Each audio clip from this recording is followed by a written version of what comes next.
Hi friends, இன்றைக்கி டே பார்த்திங்கன்னா 123ங்க. காலைல பார்த்திங்கன்னா வெஜிடபிள் பிரியாணி முட்டையும் தான் செஞ்சுருந்தேன். அது பார்த்திங்கன்னா என் பொண்ணு சாப்பிட்டுட்டு இருந்தா. அவள் பார்த்திங்கன்னா கேரட்டே பத்தலைன்னா, அவன் பார்த்திங்கன்னா கேரட் ஜாஸ்தியாக இருக்குன்னா, உங்கள் 2 பேத்துக்குள்ளே சமைக்கிறதுக்குள்ளே எனக்கு போதும் போதும்னு ஆயிரும் போல இருக்குது, எதையாச்சும் ஒரு குறை சொல்லிக்கிட்டு தான் இருக்கீங்க அப்படின்னு.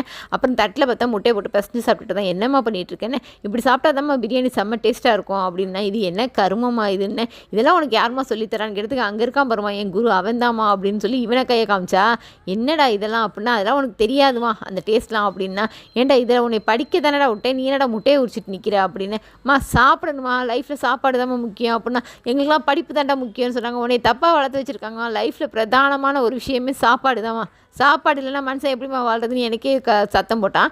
என்னடா பண்ணுற அப்படின்னு. இல்லைம்மா கொஞ்சம் எமோஷ்னல் ஆகிட்டே, என்னை விட்டுருமா, நான் போய்ட்டு இந்த ட்ராப் பண்ணிட்டு வந்துடுறேன் அப்படின்னு சொல்லி போனால், போய் தொலைடா அப்படின்னு சொல்லி அவனை அனுப்பிச்சி விட்டுட்டு, அப்புறம் நமக்கு இன்றைக்கி வெயிலில் ரொம்ப ஜாஸ்தியாகிடுச்சுங்க இப்போலாம். அதனால் நம்ம பழைய சோறு எடுத்து வச்சுருந்தோம். அதுக்கு பார்த்திங்கன்னா வெங்காயம், கொஞ்சம் வத்தல் எல்லாமே வச்சுருந்தேன், ஊறுகாய் எல்லாமே வச்சுருந்தேன். உண்மையாக செம்ம சூப்பராக இருந்துச்சு. தயிரை ஊற்றி அந்த கொத்தரை வத்தலை வச்சு சாப்பிட்றப்ப நமக்கு சாப்பாடு